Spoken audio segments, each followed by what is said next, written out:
Gracias por informarse con Delfino.cr. Ingrese a delfino.cr/inclinada, suscríbase para disfrutar de todos nuestros servicios con una cuenta Delfino Más. Delfino.cr. Hoy quiero decirlo con todas las palabras. ¡Páguele a la caja! ¡Pague la deuda con la caja! He oído argumentos de todo tipo, pero pocos argumentos tan estúpidos, tan ridículos. Para mí es más rico comer arroz y frijoles en paz que venderle el alma a Satanás. Debería tomar un vasito de agua antes de hablar para que pueda coordinar la lengua con el cerebro. Pero aquí, o todos rabones o todos culones, pero no unos ñatos y otros narizones. Se toman un vaso de me vale madre. Creo que me extrañaban, ¿verdad? Coca-Cola sin azúcar presenta Curul en llamas, cubriendo y sufriendo la Asamblea Legislativa, porque alguien tiene que hacerlo. Hola queridos suscriptores de Delfino.cr, bienvenidos a un nuevo programa de Curul en Llamas, el podcast semanal donde les comentamos los temas más relevantes e irrelevantes de la Asamblea Legislativa. Les saluda Luis Madrigal desde el 27 de enero del 2023, como siempre en compañía de... May, espero que todas y todos estén mejor que Nogui Acosta, que qué semana ha tenido ese pobre ministro y la semana que le espera. Pero últimas 2 semanas. Justamente de eso vamos a hablar en los temas de hoy. Son las secuelas del megacaso de evasión fiscal que se anunció la semana pasada y todo lo que pasó al respecto en la Asamblea Legislativa. Vamos a hablar de la elección de la Defensoría de los Habitantes, que está entrabada, pero hay... acuerdo para retomarlo en una fecha en concreto. Correcto, y además vamos a hablar del proyecto de reforma constitucional para la reelección de magistrados. Sí, otra vez vamos a hablar de eso. Que recibió varios criterios esta semana de distintos entes. De hecho, acaban de terminar esos criterios. acaban de... Ahora esa comisión sesiona los viernes, pero bueno. Correcto, pero bueno, empecemos con las secuelas del megacaso. Para quienes no estén enterados, y esto pasó justamente cuando estábamos grabando la semana pasada, fue cuando recibimos, en medio de la grabación, recibimos el comunicado del BCT, del Ministerio Público. Y del Ministerio Público indicando que no era cierto, o no, que sí era cierto que había una investigación, pero... que había un expediente. Había un expediente en contra de Leonel Baruch Goldberg, presidente de la Corporación Banco BCT y de la Junta Directiva de Cereoy. Correcto, y por el delito de evasión fiscal. A ese expediente en específico ya se le había solicitado una desestimación por parte de la fiscala que estaba a cargo del caso. Esto claramente generó controversias porque el día anterior el ministro de Hacienda había salido justamente a anunciar ese como su principal mega caso y que él no estuviera enterado de que ya se había solicitado una desestimación, que además se le había comunicado al Ministerio de Hacienda, a su director general de tributación desde el 9 de enero, o sea, antes de la conferencia de prensa, levantó las dudas y la polémica en torno al caso. Aquí todo lo que podía salir mal, salió mal. Al punto de que el propio Ministerio Público, en la aclaración urgente, porque así titularon el correo que mandaron con la aclaración, decía que tuvieron que tomar medidas disciplinarias correspondientes por esa pelada. Porque no tiene otro nombre, fue una pelada muy grande. Correcto. ¿Qué fue lo que pasó? ¿Cuál fue el error del Ministerio Público? Decir que existía el expediente y que estaba en investigación. Correcto, se les olvidó dar el estado correcto del expediente porque...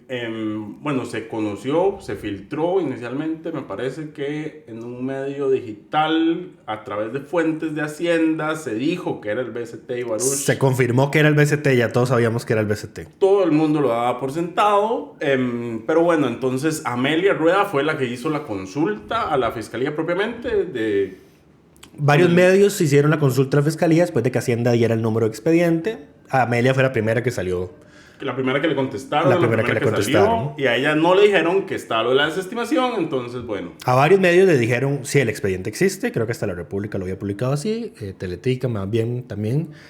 Y ya luego sale la aclaración urgente de la Fiscalía diciendo, no, ya lo habíamos pedido desestimar. Disculpa, ya tomamos las medidas disciplinarias. Ahora, aquí las cosas en contexto. ¿Qué es la desestimación? La desestimación no es el archivo del caso. Y es que esto ocurre además después de que el BCT mandara un comunicado con un oficio de la Fiscalía, fechado el 9 de enero, que decía que el expediente tenía una solicitud de desestimación. Correcto, pero bueno, ¿qué es la desestimación? Básicamente la fiscal a cargo del caso le dice al juez, que es el que toma la decisión, aquí no hay delito, con la información que tengo disponible en este momento no tengo un delito que perseguir. Entonces desestime el caso. No se archiva porque no es que se da por cerrado. Si hay nueva evidencia o alguna nueva información se puede reabrir. No es lo mismo la desestimación que el sobreseimiento definitivo. Correcto. Sin embargo, que haya una desestimación sí cambia la situación de las partes involucradas. Correcto.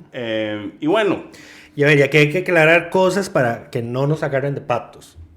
Hacienda mandó esa denuncia a la Fiscalía en octubre del año pasado. Correcto.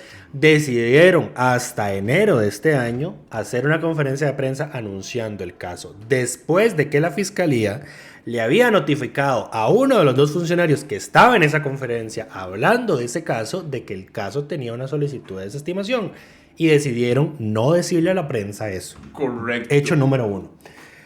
Hecho número 2. Que ahora hay nueva prueba y que no sé qué y que no sé cuánto. Bueno, eso fue después de la conferencia, fue después del chasco con la fiscalía, después de toda esta confusión, de todo este enredo. Eso es diferente. Entonces sí, ahora hay que volver a analizar qué se tiene. Prueba, ¿no? Si es que hay. Ellos ¿verdad? dicen que puede haber una prueba, pero porque abiertamente Hacienda lo que dice fue lo que... A ver, el denunciante de esto es una persona... Juan Diego Castro dice que recibió un sobre... Con la información con pantallazos. Ajá. Que prueban eso, y entonces él lo manda a Hacienda. Hacienda dice que es una denuncia anónima. Supongo que se refiere al sobre y no a Juan Diego Castro, porque él abiertamente ha dicho que él fue el que mandó la cosa al Ministerio de Hacienda. Hacienda lo traslada a la Fiscalía. La Fiscalía, porque no sabemos si fue específicamente esa fiscala, la Fiscalía Adjunta de Delitos Tributarios y Económicos pide al OIJ un informe pericial al respecto. El OIJ le responde: necesito ayuda internacional porque esto involucra a Panamá y sin eso no puedo hacer el informe.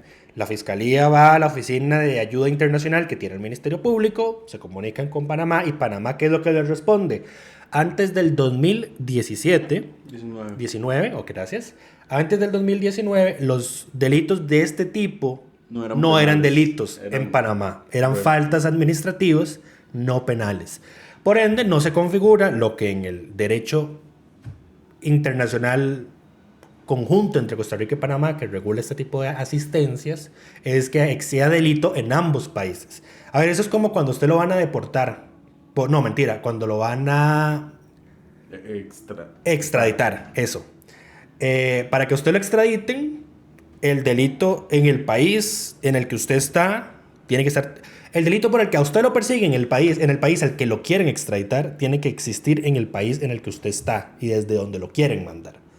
Si no está, entonces a usted no lo pueden extraditar. Eso ocurre exactamente lo mismo acá. Si la falta que se investiga no era delito en Panamá, pues entonces no se le puede dar al Ministerio Público la información. Eso fue lo que ocurrió. La Fiscalía dijo, bueno, sin esto no puedo seguir. No puedo, con esto no es suficiente. Entonces... Y hizo la solicitud al juez de desestimar el caso. ¿Qué es lo que ocurre entonces? Que empieza una cortina de una cortina de humo, de insinuaciones y acusaciones de parte del oficialismo, ya no solo de Pilar Cisneros, que fue la primera que la hizo, sino ya al día siguiente por parte del presidente de la República. Uno, de que la fiscala Cris González levantando dudas sobre la gestión de la fiscal encargada del caso. Primero, porque según él trabajó en vacaciones, which is false, lo cual no era cierto, porque ya había desde agosto del año anterior se había dicho que esa fiscalía tenía que abrir. Esa fiscalía tenía la obligación. Y no solo esa fiscalisía, 54 fiscalías en total. Hay varias fiscalías que abren en medio del cierre colectivo del Poder Judicial. El cierre colectivo que no es tal. El Poder Judicial define sus propios cierres, recordemos eso. Y es dato curioso, dentro del propio Poder Judicial, la Sala Constitucional define sus propias vacaciones. Además. Correcto, la sala tiene su propio periodo, que también es distinto. Pero bueno, eso primero, el primer dato falso que dan tanto Pilar como el presidente. El otro es el presidente en conferencia de prensa, que dice que esa señora, la fiscala, se debió haber inhibido el caso porque trabajó 3 años en Hacienda cuando Baruch era ministro de Hacienda justamente, entonces que por haber tenido una relación de subordinación tenía que inhibirse de conocer el caso. A mí me dio risa porque dice, es que en mi concepción, o sea, en mi ideal de actuación moral, y yo, por Dios, o sea, ¿estás diciéndolo en serio? Vos, moral. Vos. Este es el legítimo tirar piedras en techo de vidrio. Correcto. Pero bueno, lo dijo. Pero que bueno, sí, que él veía que había que inhibirse, que no. Ahí hay dos detalles. El primero es que la inhibición que tiene el reglamento de ética del Poder Judicial... El reglamento que regula y previene los conflictos de interés en el Poder Judicial. Lo que dice es que están obligados a inhibirse si la relación se dio en los últimos 12 meses. Aquí estamos hablando de que eso fue hace... Más de 20 años. Más de 20 años, eso por un lado. Y después... Y lo otro es que doña Cris revela que en ese tiempo en el que Baruch fue ministro, si bien ella estaba como funcionaria, comillas, en el Ministerio de Hacienda, ella en realidad estaba obteniendo capacitación académica fuera de Costa Rica. Estaba fuera de Costa Rica. 2 de esos años fuera, y el año que sí trabajó, que fue del 99 a inicios del 2000, trabajaba bajo la dirección, o sea, era subordinada directa de la Dirección General. A ver, ella no era subordinada de Baruch. Exacto, no era asesora, no era una de las direcciones. Sí, a ver, lo que pretende el presidente es un sinsentido, porque bajo esa regla, bajo esa lógica, por ejemplo, él es todos los funcionarios, por ejemplo, públicos. Sí, todos a los que, digamos, del servicio civil, porque cuando los nombran a uno del servicio civil, el acuerdo de nombramiento sale en la Gaceta con la firma del presidente de la República. Correcto. Entonces todos esos son subordinados del presidente. Y o sea, todos deberían inhibirse en un caso que les llega a él. Nada que ver, o sea, no tiene ninguna lógica ni sentido, pero bueno, así es como es como se levantan dudas y se mancha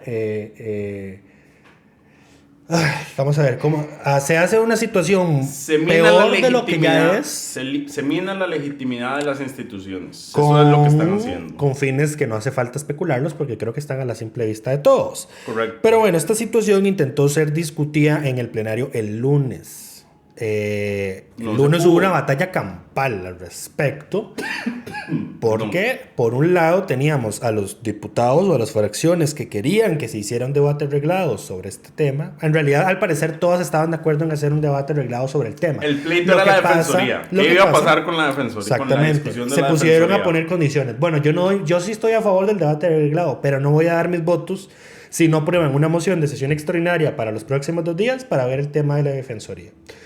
O sí, debate arreglado, pero tal y tal y cosa. Entonces, la situación llegó a tal absurdo de que toda la sesión se fue en recesos, en discusión de mociones que no tuvieron los votos para aprobarse, en mociones de revisión de esas mociones, al punto de que Daniela Rojas, la jefa de fracción del PUSC, dijo, esto es como cuando usted es el dueño de la bola y dice, bueno, si no jugamos con mis reglas, entonces me llevo la pelota. Claro, ahorita vamos a entrar a hablar de la defensoría y qué era lo que estaba detrás de esa lucha de mociones. Pero regresando al tema del megacaso, el martes... ¿El día siguiente? Sí se logró hacer el debate reglado. Que como debate reglado, ya lo hemos dicho, primero no es un debate, es más que todo... Es un control político ampliado. Exacto, es un monólogo de todas las fracciones sobre un mismo tema. No hay mayor debate porque ni siquiera el oficialismo tiene capacidad de debate. Lo que podemos rescatar es que todas las fracciones condenaron...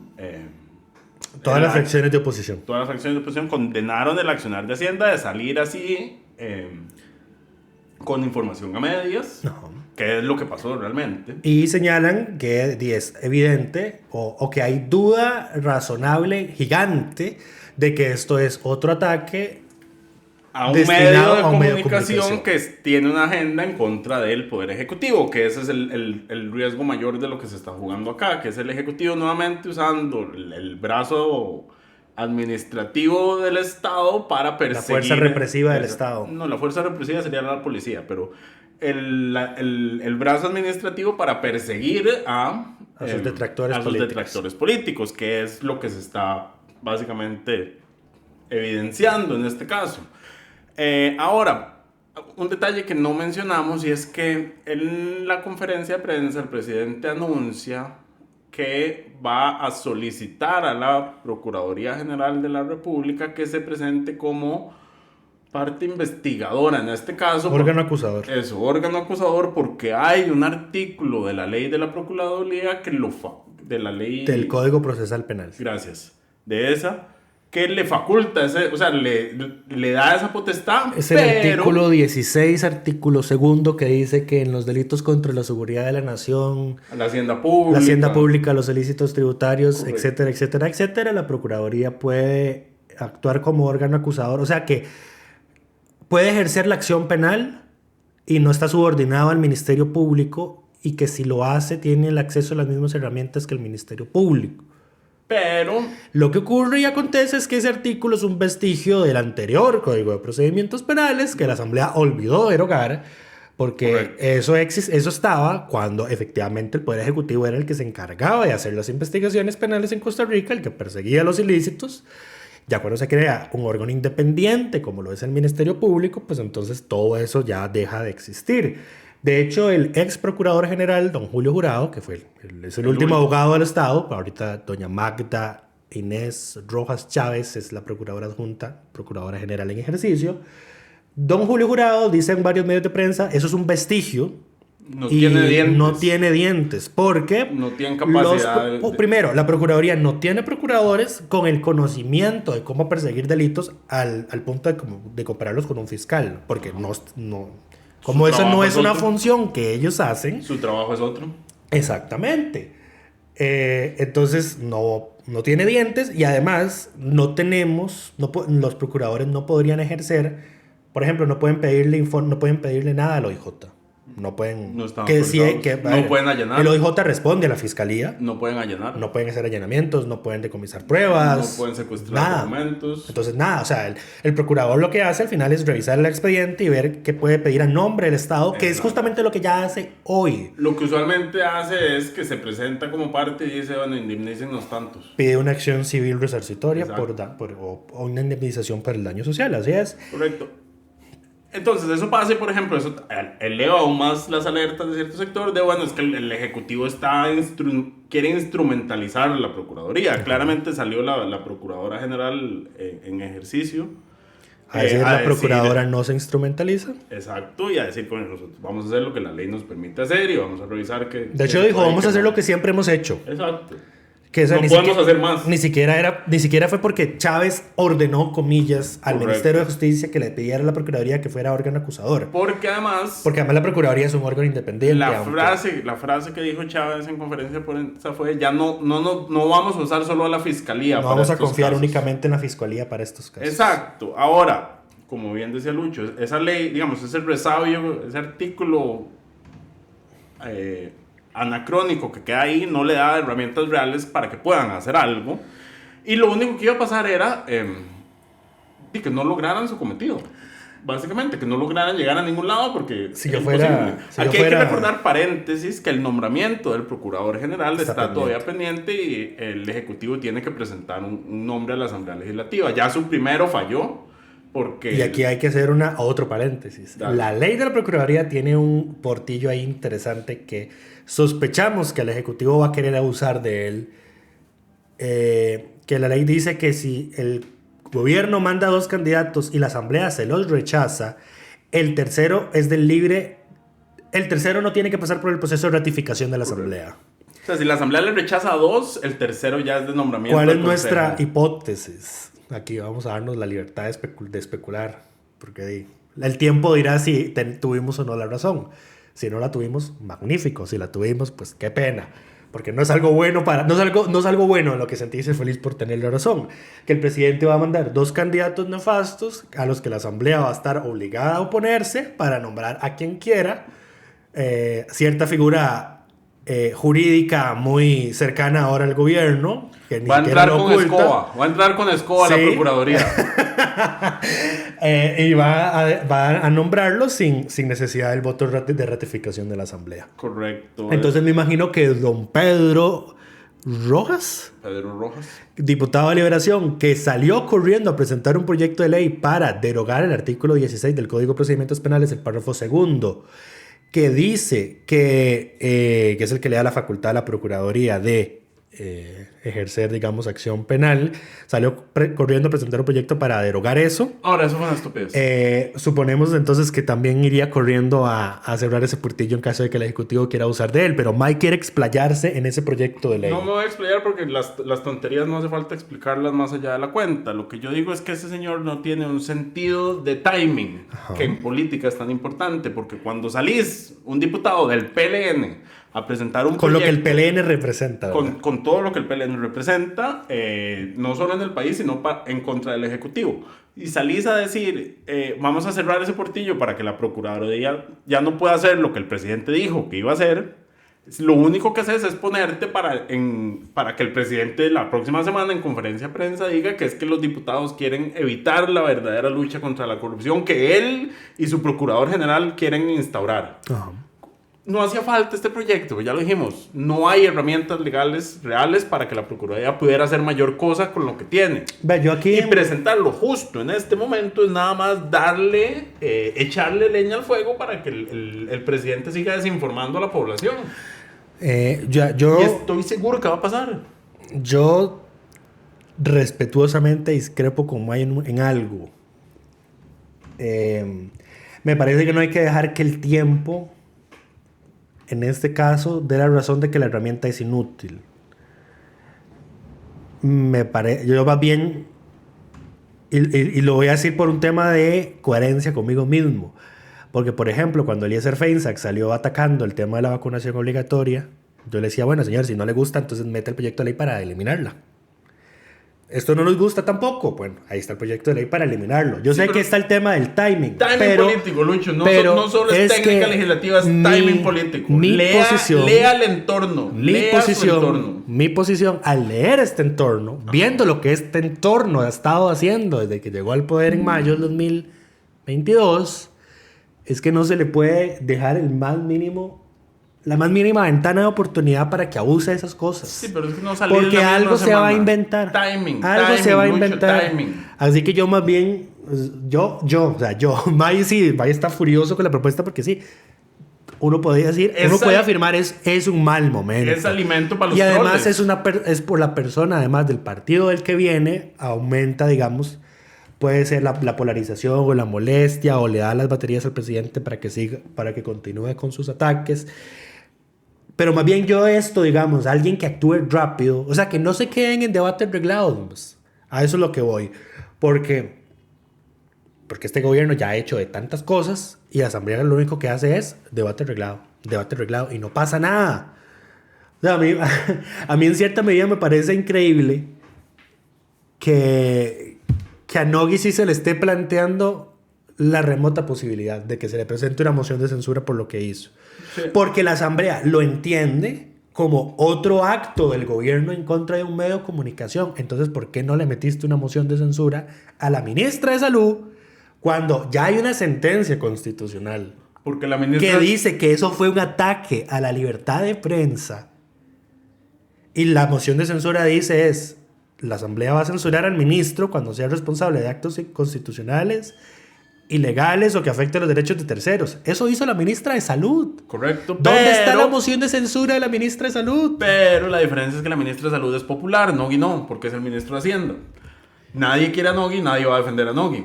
Es que no podemos.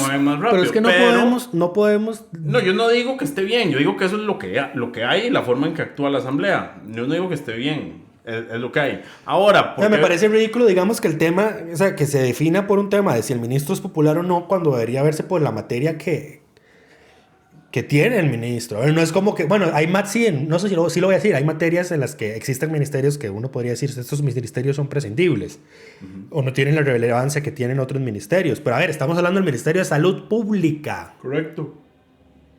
Es uno de los ministerios más importantes de todos. A ver, y ahí ya la Asamblea la dejó pasar eso. Dejó pasar todo lo que ha pasado, todo lo que ha hecho esa señora. Correcto. Y ahora van con Nogui. Que es cierto, dinamitó la credibilidad del Ministerio de Hacienda. Eso es lo que dice la oposición que ocurrió. Por completo. Entonces, sí, francamente, la moción de censura es posible. Ciertamente no debería ser la primera, pero bueno, vamos a tener interpelación al ministro el martes en el plenario, si no me equivoco.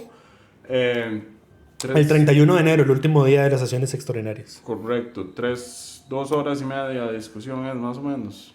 Él tiene 30 minutos para hablar y después las fracciones tienen 2 horas y media. Más o menos, quiten un par de minutos.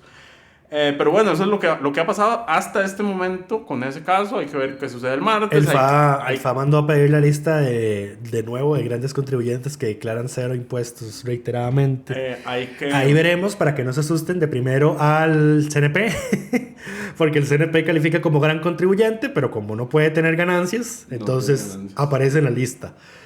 Y lo otro, de una vez lo avisamos, van a aparecer varios holdings, que son empresas que, digamos, únicamente existen para ser las poseedoras de las acciones de otras empresas, pero no tienen actividad económica y por ende no tienen ganancias.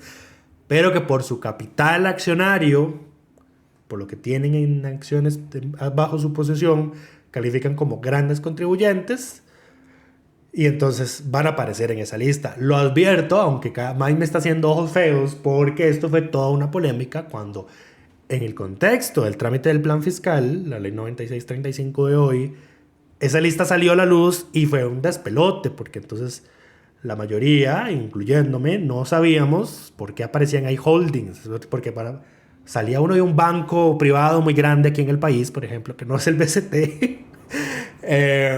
y entonces como, ese banco está evadiendo impuestos. No, es que es por la estructura. Por cómo califica. Yo no diría que está evadiendo, yo puedo decir que está eludiendo, que es la forma legal de reducir su carga fiscal, que es lo que pasa. La elusión es legal, la evasión no lo es. Ajá. Pero bueno, eso es lo que ha pasado hasta ahora, hay que esperar a ver qué sucede. Recordemos el proceso, si se presenta. ¿No le habíamos metido en el plan fiscal una cláusula antielusoria general? No recuerdo, yo creo que Nogui estuvo en contra. Como viceministro. Hablando de eso fue algo interesante que mencionó Sofía Guillén, sí, que el ministro sale rasgándose las vestiduras por este supuesto gran caso. Cuando fue, el viceministro de Hacienda y el gobierno de Carlos Alvarado, que no quería las normas antifraude, correcto, antievasión fiscal en el plan fiscal. Correcto. El ministro de Hacienda, que no quería meter escáneres y metas antievasión fiscal en la ley de eurobonos. Correcto. Entonces, fue un touché de doña Sofía Guillén. Bien tirado. Sí. Merecido. Pero bueno, pasemos al siguiente tema. La Defensoría de los Habitantes. La semana pasada les contamos que, se gastó el primer día de discusión. Claramente el lunes se iba a continuar, pero pasó este tema de las mociones. Ahora, ¿cuáles son los bandos que hay en este momento? Hay un sector conservador que incluye al oficialismo, a Nueva República, al 4 liberal progresista y al PUSC, que ya tienen los votos para elegir a Eric Ulate como defensor de los habitantes. Tienen los 29 si es que doña Gloria Navas regresa a la Asamblea Legislativa, porque está ausente desde diciembre por problemas de salud.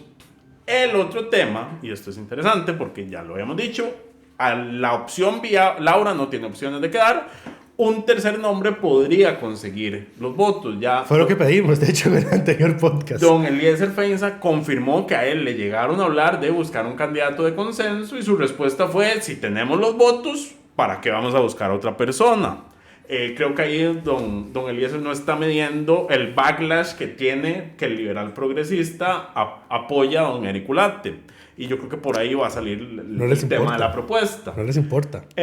Pero su compañero de bancada, don Jorge Dengo, anunció en sus redes sociales que él, ya había dicho que no iba a votar por ninguno de los candidatos que recomendó la comisión de nombramientos ni que participó del proceso, y que iba a estar presentando formalmente en el plenario legislativo una tercera opción para que se considerara en este proceso. Esa tercera opción todavía no sabemos quién es, no se ha confirmado, pero ya es notorio y evidente que hay quienes, no solo digamos la propuesta que va a llevar don Jorge Dengo, sino que desde Liberación están buscando un tercer nombre, ya Eliezer lo confirmó, entonces la carrera era del sector conservador queriendo como no votemos, salgamos de esto ya antes de que me aparezca un nombre que me traiga abajo este nombramiento. Y por eso es que las mociones, porque si bien tienen los votos para elegir al defensor, las mociones requieren mayoría calificada, 38 votos. Esos 38 no existen. Y por eso es que todo el lunes se votó y se rechazaron mociones constantemente, no lograron ponerse de acuerdo. Eso es lo que está por ahí detrás. ¿Las jefaturas de fracción, o ya lo mencionaste? No. Acordaron este jueves que el tema se va a retomar el jueves de la próxima semana y hay un acuerdo, ahora sí, explícito y ya aclarado, sin posibilidad de otra interpretación, de que si el jueves no se realiza la elección, las sesiones del lunes, martes y las siguientes de la otra semana, bueno, de la semana subsiguiente, son todas dedicadas a continuar la discusión del tema hasta que haya una elección. Claro, pero aquí hay un detalle, y la vez pasada había acuerdo, pero hay acuerdo en el tanto el Ejecutivo no meta las patas como la metió la semana anterior, sí, y se pase en... Mientras no haya hechos sobrevivientes que la Asamblea considere demasiado graves como para tener que dedicarse a otros asuntos. Exacto, pero bueno, por eso, por buscar la salida correcta, que era buscar un nombre de consenso, una mejor persona. No sabemos quién es, valga decir. Yo no sé quién es, pero sí nosotros dijimos que esa era la opción más viable, y porque presentó un proyecto de ley que busca derogar los timbres del Colegio de Abogados, que recaudan, y yo hice esa nota y me indignó cuando vi que en 2021 el Colegio de Abogados recaudó 1.800 millones de colones en timbres en un año. Bueno, el diputado Jorge Ajengo presentó un proyecto de ley para derogar justamente ese timbre. Porque ya lo veremos pegar el grito al cielo. Correcto. El timbre era, en teoría, el timbre lo deberían pagar los abogados para un fondo de pensiones que no existe y es un pleito aparte, digamos. Pero aparte de eso, el costo se lo terminan trasladando al usuario. Entonces son las personas que usaron funciones de abogacía y notariado, que son para las que se usan los timbres durante el 2021, que terminaron pagando 1.800 millones de colones en estos timbres. Para un fondo de pensiones que no existe y entonces el Colegio de Abogados lo usa en sus instalaciones. En Confites se lo gastan. Sí, es que yo dudo mucho. Yo le preguntaba a May fuera del podcast si es que lo tienen guardado en una cuenta bancaria a la espera de que se haga el fondo de pensiones, imagínate. Eso es flujo de caja de ellos, del colegio, ahí para sus viajes, sus cafés y sus comidas. El colegio me debe odiar en este momento. No debería volver ahí nunca yo. Mi papá es abogado, yo puedo entrar. Si toman acciones en contra tuya sería una represalia. Sería una represalia y sería inconstitucional, amparable. Puedes cobrarles con ese fondo que tienen ahí una indemnización a tu favor. Cobrarles ese fondo. Pero bueno, ese es el tema con la Defensoría de los Habitantes. Ahora, el otro tema grueso del que queríamos hablar el día de hoy tiene que ver con el proyecto que se presentó ¿Querés saber de quién es esta idea? ¿Quién lo presentó? ¿Qué tan nefasta es la idea que estamos discutiendo? No sé de qué proyecto estamos hablando. Es el proyecto de reforma constitucional a la elección y reelección de personas a la Corte Suprema de Justicia. Rodríguez. Correcto. A ese nivel de bajeza hemos caído, pero bueno. Ahí anda don Leslie Bojorges publicando en sus redes sociales todos los videos habidos y por haber de por qué hay que limitar la reelección de los magistrados y por qué hay que eliminar el proceso de reelección, que les recordamos actualmente lo que hay es una no reelección calificada, es decir, la Asamblea ocupa 38 votos, bueno, 2/3 partes, 38 votos en este momento, porque es lo que tenemos, para no dar la reelección y que la persona magistrada no pueda continuar. Si no se logran o si no se logran a tiempo, como pasó en el famoso caso de Fernando Cruz, que la Asamblea consiguió los votos un mes después de que ya había sido pasado su fecha de nombramiento, entonces se tuvo por reelecto automáticamente, hay reelección automática. A ver, y aquí hay que poner en contexto las cosas, y yo creo que todas las personas de la sociedad civil que se han manifestado en este tema, que incluye al Foro de Justicia, a la Asociación Costarricense de la Judicatura, han dicho el proceso de elección de magistrados requiere muchas mejoras. El tema de la no reelección calificada no es una de ellas, ni es donde está el problema. Esta semana se pronunció también la Corte Suprema de Justicia, acogió un informe de la Dirección Jurídica en el cual señalaban lo que Lucho mencionaba, creo que la semana pasada que hablábamos de este tema, de las normas pétreas, y que al reducir derechos instaurados en la Constitución no es por reforma parcial que se pueden modificar o limitar esos derechos. Al final ni siquiera es porque sea un derecho, sino porque cambia la estructura del Estado. Sí. Porque lo decía ahorita la Procuradora General Adjunta, doña Magda Inés Rojas Chávez, que sí, la propuesta es inconstitucional porque afecta la independencia judicial ideada por el constituyente originario, entiéndase los constituyentes del 49. Entonces, sí, el proyecto, digamos... la Procuraduría va a mandar su criterio escrito y completo el próximo lunes. La Corte va a ir a dar su informe oral, pues ya mandaron el criterio, digamos, escrito, pero van a ser recibidos en audiencia el próximo martes. Ahora, viendo hoy un poco... Yo no había visto la comisión, digamos. Yo había leído los informes, sabía que el tema está ahí, pero nunca había sacado el tiempo para ver la discusión de la comisión. Lo que hay en este momento es un gran revanchismo. Hay que ponerlo con nombres y apellidos. El sector municipalista de la Asamblea Legislativa, que les he dicho, está ahí, es una fuerza importante. Están quietitos, pero no lo están. Correcto. El sector municipalista, que está, digamos, donde está doña Dinora, donde está don Gilbert, el de Liberación, donde al parecer está Leslie metido también, quiere quitarse el clavo de que la sala permitió que no se permitiera la reelección de alcaldes. Esto es lo que está en juego. Lo que hay es una revancha por ese tema. Por eso... Y pasan diciéndolo constantemente. ¿Por qué si a los alcaldes se les puede limitar la reelección, a los magistrados no? ¿Por qué si el presidente no tiene reelección consecutiva, a los magistrados sí? ¿Por qué si en la asamblea no podemos reelegirnos constantemente los magistrados sí? Bueno, porque juegan funciones distintas y no son representaciones populares. Los magistrados no están ahí en representación del pueblo. Correcto. Están ahí para ejercer el derecho a elegir y ser electo es para cargos de elección popular. Correcto. Y doña Dinora dijo pero ¿eso dónde está en la Constitución?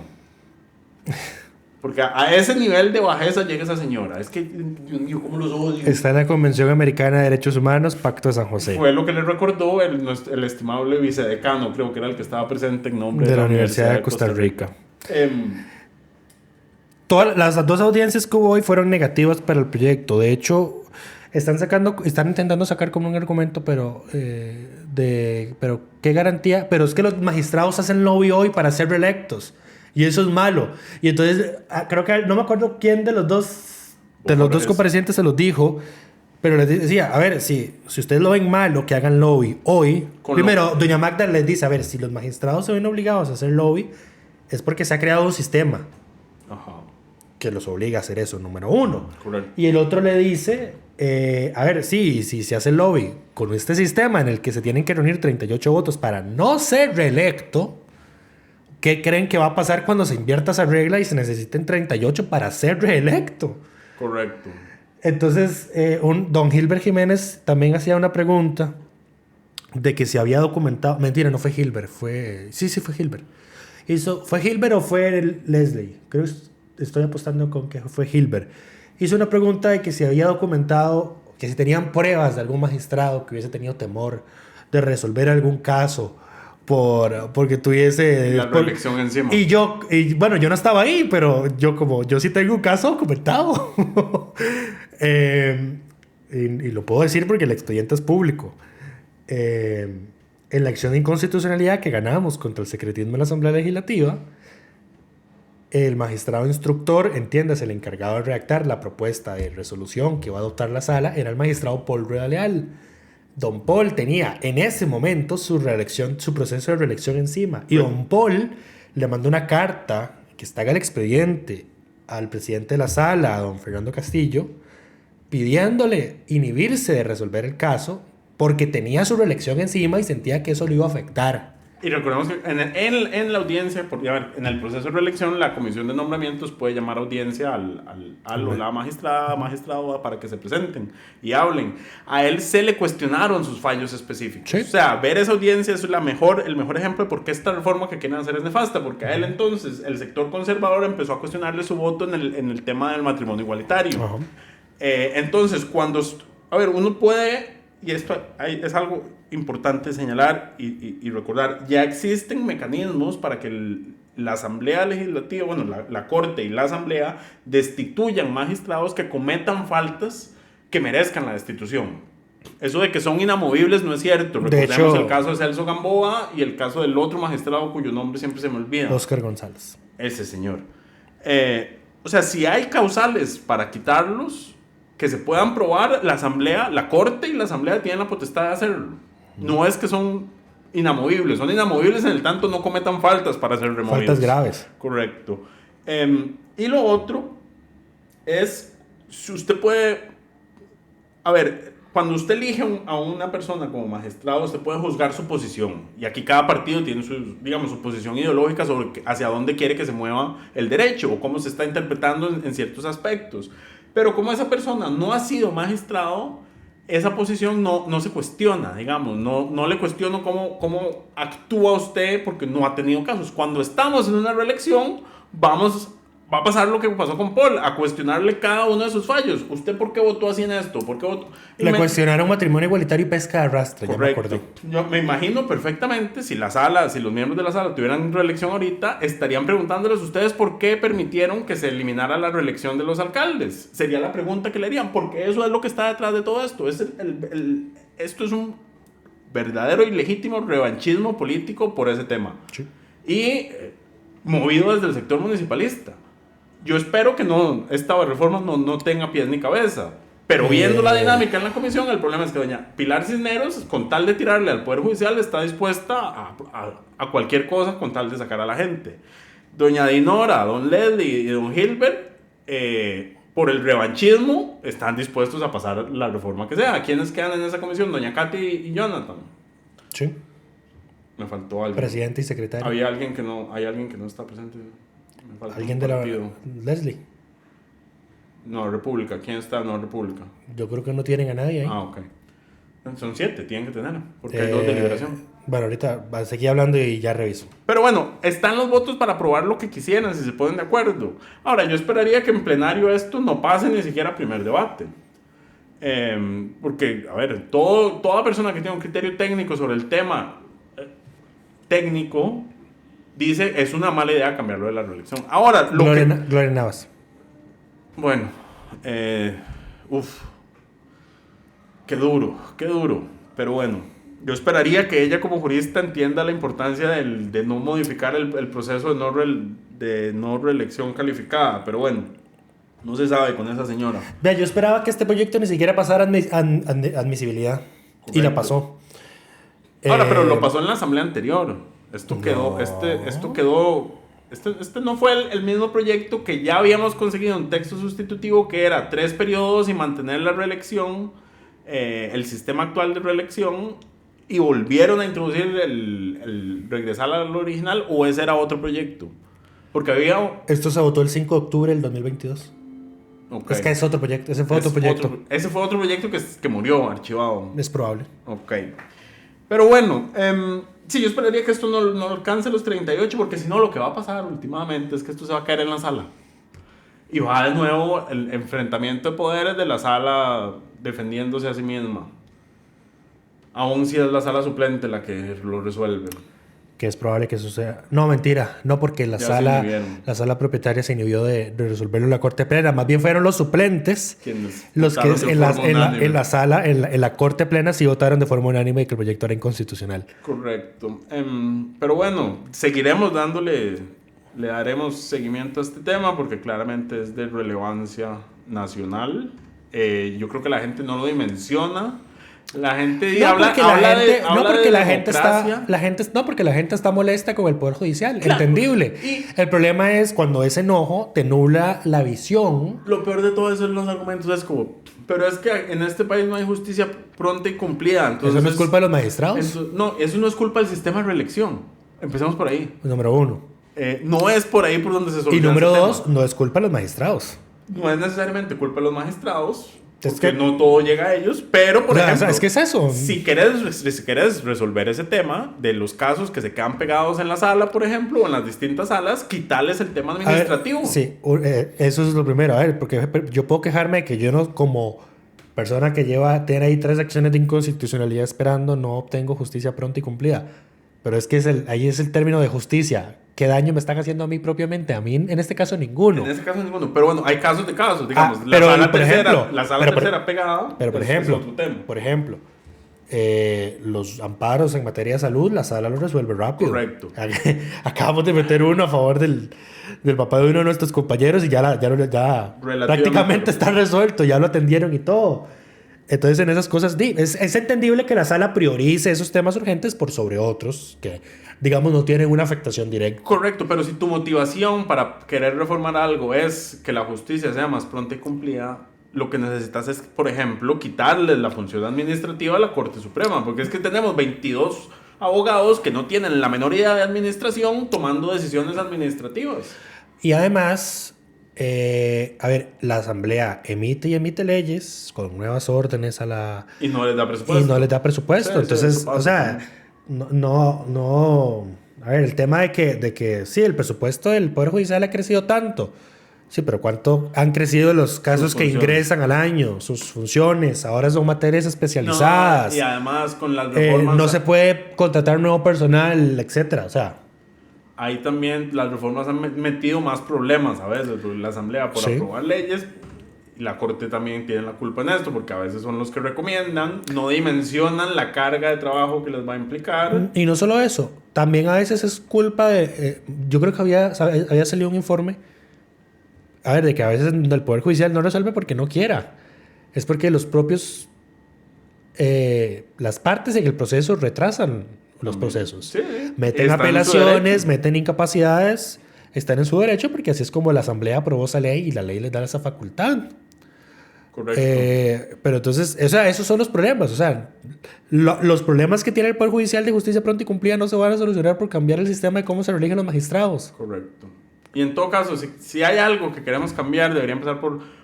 A ver, ¿qué es lo que no quieren normar realmente? Porque lo que podrían normar, por ejemplo, con una reforma constitucional es el proceso de la comisión de nombramientos. Que cada vez que se abre una vacante se inventan su propia metodología, no hay formas estandarizadas, buscan...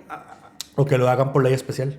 Buscan hacer... Una reforma que diga que se delegue en una ley especial, como para que pase lo que pasó con la ley de probidad de diputados, que no se ha aprobado. Pero bueno, no es por ahí por donde va, lo que van es por la revancha, y yo enfatizo, o sea, esto es una represalia a la sala, específicamente, o un intento de represalia a la sala por el tema de la reelección de alcaldes. Eso es. Y por varios más. Algunos otros, pero ese es el que los tiene con el tema ceñido. Yo esperaría que no les den los votos, pero yo ya no sé qué esperar de esta Asamblea Legislativa. Yo tampoco. En fin. Porque la bancuerna que está ahorita es interesante. Oficialismo, PUSC, Liberal Progresista y Nueva República. Mencionemos lo que hicieron. Y le pasan por encima a Liberación y el Frente Amplio. Rajado. Pero ¿qué hicieron, por ejemplo? Ahora se unieron para extenderle la vida al proyecto del derecho al no nacido. Derechos al no nacido. Exacto, un proyecto ¿de quién era? Es de Nueva República, de los tránsfugas de Fabrizio Alvarado el año pasado. Y lograron la cantidad de votos necesaria.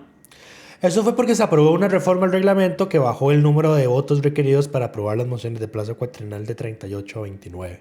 O sea, mayoría simple. Ajá. Claro, pero entonces vota toda Nueva República, vota todo el oficialismo, Liberación se presta, le da los votos. Algunos sí. Para renovar. La gran mayoría. La gran mayoría, solo 1, 2, 3, 4, 5, 6 votaron en contra de los 19. La unidad le da los votos. Excepto Daniela Rojas, interesante por cierto ese voto. Una posición personal. Y el Liberal Progresista lo votó en contra. El Liberal Progresista votó todo en contra, el Frente Amplio lo votó todo en contra, pero ahí les pasaron por encima. Bueno, y don Manuel Morales votó en contra del oficialismo, pero... Yo tuve que revisar ese registro de votación 3 veces porque no me podía creer esos votos, digamos. No es normal ver cada vez que alguien rompe línea de fracción en el oficialismo, hay que confirmarlo porque ya una vez nos pasó que creíamos que alguien en el oficialismo había quebrado voto y en realidad no. Fue Jonathan Acuña. No, Ada Acuña. Correcto. Pero en fin, eso es todo por esta semana. Esperamos que todas y todos estén bien y nos escuchamos de hoy en 8. Nos escuchamos de hoy en 8 cuando ya haya terminado el periodo de sesiones extraordinarias y haya empezado el ordinario. Entonces ahí les traeremos algunas estadísticas de cómo se comportó este periodo. Desde ya podemos augurar que fue en cierta medida... de vacas flacas. Solo eurobonos es la única legislación de peso que se aprobó y el presupuesto nacional. Pero bueno, hablaremos la próxima semana de eso. Cuídense, bye bye. Coca-Cola sin azúcar presentó Curul en llamas, cubriendo y sufriendo la Asamblea Legislativa, porque alguien tiene que hacerlo.